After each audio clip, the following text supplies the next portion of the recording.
What if I told you that it is possible to one-shot all Uber bosses in Path of Exile? You wouldn't believe it. I know, because I didn't believe it myself when it first came to me. However, ladies and gentlemen, it is 100% possible. By putting all of our eggs in one basket, we managed to create a build that deals anywhere between 360 million and 700 million damage in a single hit. We do that thanks to Ice Crash, a slam skill with the highest hit damage in the game. Now it should be noted that this build is not designed for mapping. It can do maps, but you will die a lot. It's simply made to deal with bosses instantaneously, hence, you won't see me clear maps in this video because this build is simply not optimized for that. I should also mention that we utilize some legacy items, however I do believe that this build is perfectly doable in League if you are willing to give up all of your defenses. Anyway, now let's get into the actual build, starting with our Ascendancy. We are a Marauder ascended into a Berserker. First we begin with Aspect of Carnage. This node grants us 40% more total damage and increases all damage we take by 10%. Pretty much the most straightforward Ascendancy node in the entire game. Next we got Crave the Slaughter. This node allows us to generate rage on hit no more than once every 0.3 seconds. We don't really care about that part of the node. We mostly take it for its increasing our maximum rage count by 10 and unlocking the node behind it. And that node is Rite of Ruin. This one triples the inherent effects that we gain from having rage. Rage gives us increased attack speed, attack damage, and movement speed. And honestly, we need all of these things. Finally, we got Warbringer. This node is pretty complicated, but it can be simplified by being split into two parts. The first part allows Warcries to generate rage as long as you are below 25 rage. And the second part makes Warcries sacrifice 10 rage instead to multiply the damage of our exerted attacks by 1.5 for the next 4 seconds. With this node, you don't have to worry about having to hit enemies to generate rage. However, you will have to Warcry twice in order to take advantage of the damage boost provided by this node. But yeah, that was it for our Ascendancy. Now let's take a look at our passive tree. As a start, we got accuracy nodes, life, shield attack nodes, elemental damage nodes, life regen, and melee crit chance and crit multiplier. We also have one large cluster jewel setup going. This one adds the minimum amount of passives. It also adds the following notables: Martial Prowess, Strike Leader, and Gladiator's Fortitude, or really any other damage notables you can find. Next we branch off into two medium cluster jewels.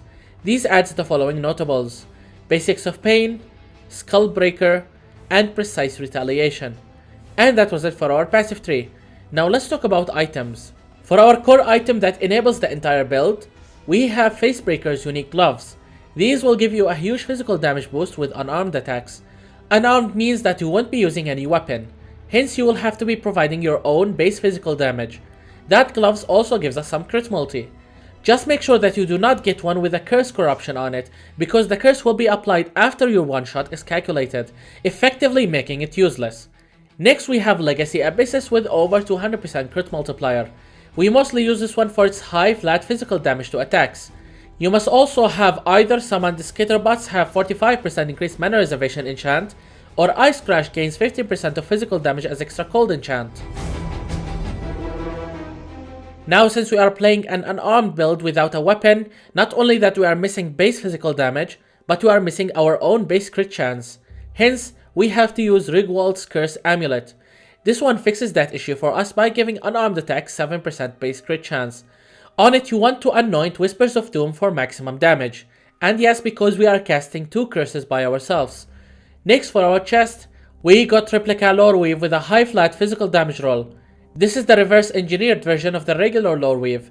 This one gives us higher life bonuses and increased global critical strike chance compared to the regular version at the cost of reducing our maximum elemental resistances. However, you can use regular Lore Weave if you are overcapped on crit chance. Our next core item is Red Blade Banner Unique Shield. Remember when I told you that our Ascendancy allows Warcries to generate rage based on their power? Warcries gain power per nearby enemy. This alone is not good enough to generate the amount of rage that we are looking for against bosses. And hence this shield fixes that for us by giving Warcries infinite amount of power, which will allow them to generate our maximum rage when used. Anyway, our next item is Rislatha's Coil. This belt increases our maximum physical damage and reduces our minimum physical damage. In general, you want a high roll on the maximum and low roll on the minimum. Still, simply increasing a large number will have bigger impact than reducing a smaller one. This does have one downside, however, and that is making one-shot combos inconsistent. By widening the range of our hit damage, it is now possible to roll a very low damage value, which is not going to be enough to one-shot bosses. Still, this build is more damage than literally any other mirror tier build out there. The remainder of our items are rares, starting with our rings. The first one is a steel ring with tier 1 added flat physical damage to attacks, life, that alongside crit multi and resistances. The second ring is technically identical with similar mods but different type of resistances. It is inexcusable for you to have a different type of ring or not having tier 1 physical damage on it, as both of these things are mandatory for the build to function. Alternatively, you can just get a pair of a perfectly rolled Warden's brand ring. This one adds lots of physical damage to attacks in exchange of reducing our attack speed. It is fine to use one in order to reduce the overall cost of this build.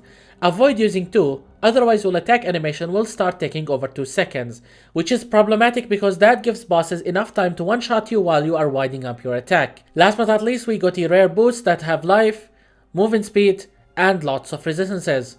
We also have 2 Eldritch implicits. The first one is increased action speed, while the other one is gain 9% of physical damage as extra cold damage while the pinnacle boss is in your presence. We also have damage penetrates 10% of enemy elemental resistances enchant if you haven't killed recently, which is required for the build. But yeah, that was it for our items. Now let's talk about gems that goes inside of them. It is important to pay attention to our gems quality types as they are required to maximize our damage. Anyway, for our 6th link we have Ice Crash, Awakened Melee Fizz, Divergent Pulverize, Divergent Ruthless, Anomalous Fist of War Support, and Awakened Elemental Focus. Our next setup is a 4-link that contains our primary reservation gems. These include Hatred, Summon Skitterbots, Herald of Purity, and level 4 Enlighten. Next we got a 4-link damage support setup. This one contains Anomalous Frostbite, Anomalous Poacher's Mark, level 4 Enhance, and life type support. Last but not least, we have some leftover gems. These are Precision, Intimidating Cry, Berserk, and Ancestral War Chief. And with that we are done with our gems. Although it should be noted that I have actually forgotten to use Blood and Sand in this video, which is like 15% more damage for no downside. Now let's talk about our jewels. For our Watcher's Eye, we got 15% cold penetration while affected by Hatred, and 60% increased attack damage while affected by Precision. Next we got 1 Forbidden Flame and 1 Forbidden Flesh jewels. Both of these mentions Tawa Forest Strength Chieftain Ascendancy node. This will create a mirage of you that will slam enemies alongside you once every 3 seconds. It's unclear whether this mirage benefits from your support gems, but for me it seems that it doesn't. Any remaining jewel socket you have left should be filled with a normal Abyss jewel like this one. You are looking for 2 primary things: flat added physical damage to attacks, and 12% global crit multi. But yeah, that was it for our jewels. Now let's go over our combo. First we have to attack twice to prepare a ruthless hit. Then once the boss becomes targetable, immediately use Intimidating Cry and then start running around in circles, dodging everything until your war cry goes out of cooldown. During that time, you'll be self-casting both Poacher's Mark and Frostbite Curse manually. Finally, once Intimidating Cry is out of cooldown again, use it alongside Berserk and hit the boss with your flasks. You might want to place your totems at any stage of this combo, just make sure that it is alive the moment you hit the boss to benefit from the 20% more damage it provides. It's important to understand that you don't have to execute this combo precisely to one-shot bosses of lesser caliber. Uber Eldritch bosses have at least 2 times more health compared to other bosses like Cyrus, Maven, Shaper, and Elder. Hence, you can ignore some steps in this combo like placing your totem and berserking to land a one-shot. That being said, even if you execute this combo perfectly, it's unlikely that you will succeed in one-shotting Uber bosses in League, since in some ways you don't have access to legacy items. However, you could theoretically do that in League if you are willing to drastically change the build and its passive tree to give up all of your defenses in favor of damage. But anyway, now for Bandit's quest, we are going to help Alira as usual.